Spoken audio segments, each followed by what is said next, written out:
coming to you to do a quick overview of some of the functionality of the Excel-based tools in the toolkit. And so when you open up the Excel file, the first thing you'll see is this color codes tab.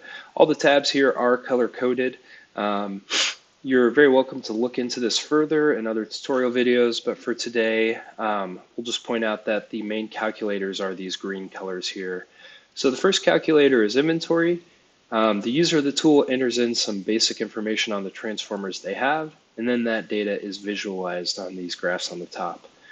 The second tool is the residential transformer sizing guide.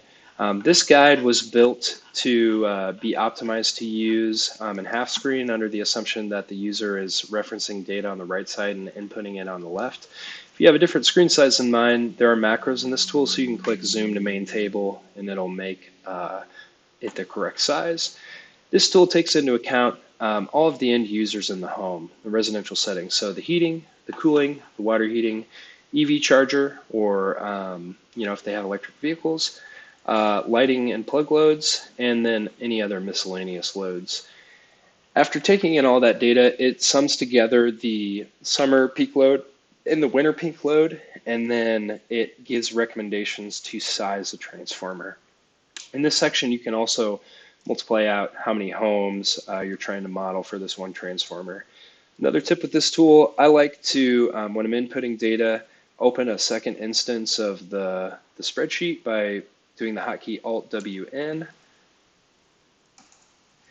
And as I'm entering data on one side, I will be looking at how that affects the results visually here. So let's say, I have an electric furnace. Instead of 1 kW, it's actually 3 kW. You'll see how that changes the results here on the right. So everything is open source, no cells are locked. According to the color codes, these are input cells. That is a default value, recommended default value that can also be changed, and green is a calculation or an output of the spreadsheet. So that's the second main tool. The third one is the commercial transformer sizing guide. Very similar to residential, except it has expanded sections for the HVAC stuff than some of your ancillary HVAC equipment. A bigger section for EV charging, and then a section for processor manufacturing loads on the industrial side. Outputs the same results and gives a recommendation on transformer size. The fourth tool is the fleet transformer sizing guide. This is for the scenario where a business customer has a fleet of internal combustion vehicles that they would like to switch over to EVs. This will help the utility manager size such a new transformer, or to use the existing transformer on site if there is still enough capacity there to support such a charging system. You can either manually enter the charging speed or look up the max charging speed based on the vehicle themselves, the vehicle itself.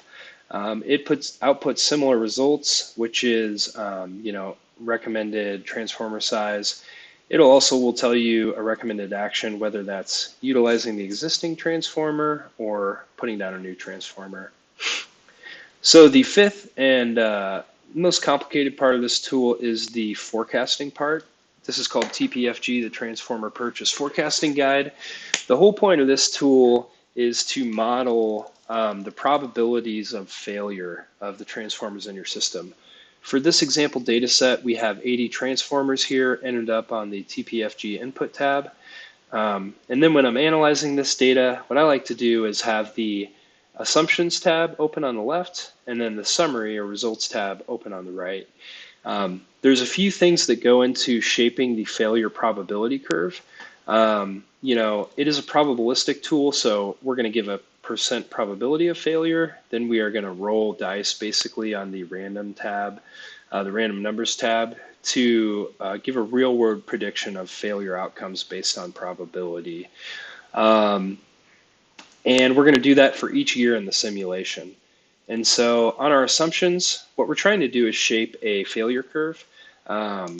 Typically, this failure curve has sometimes been called a bathtub curve, where you have infant mortality, a constant failure rate during the useful life, and then an increased failure rate during the wear out period or near the end of the expected useful life. What I've done is instead of assigning a default curve, I've given the user of this tool the ability to shape their own curve based on their assumptions and what they see in the field. There is a column of default values, and you're welcome to use those or enter your own. When it comes to shaping this S-curve, there are some guides here, but just to demonstrate here, a shape parameter. So if we say, hey, they start failing at 26 years, we want that to be less, we can shorten this number, increase this number to give a steeper failure curve. Then there is the scale parameter that's going to move it left to right, so I'll make that go up. I'll make it go down. Basically, whenever your expected useful life is, I think we have this default set as 44, and this is 10. And then the maximum failure probability is going to give a ceiling on this failure. Basically, we didn't want to make it 100% or 100% guaranteed that a transformer would fail at a certain year. We still wanted it to be probabilistic.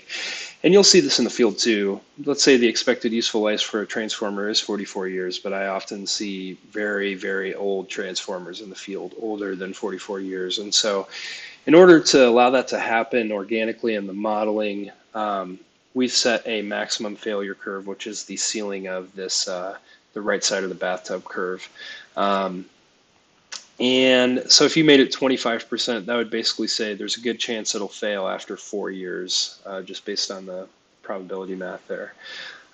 You can also shape the burn-in period, so your infant mortality. This is basically the theory that transformers fail more often when they're straight from the manufacturer to weed out those manufacturer defects.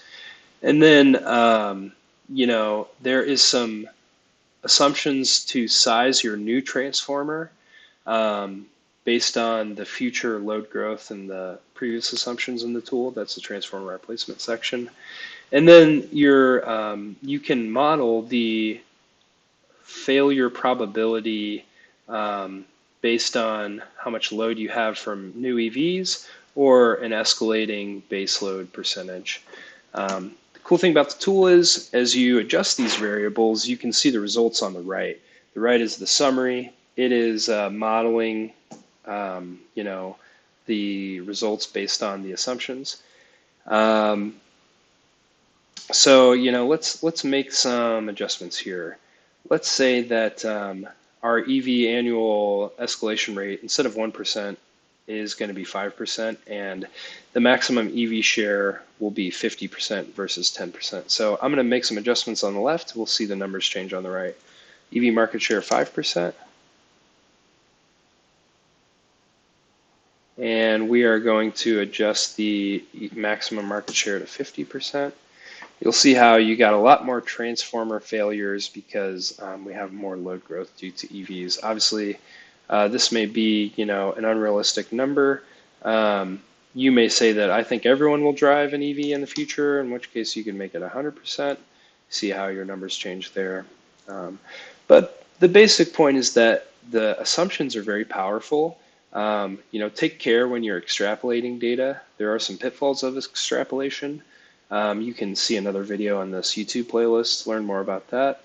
But the tool is very easy to use with the defaults, or you can use your own assumptions and have a very deep technical analysis to forecast when your transformers fail.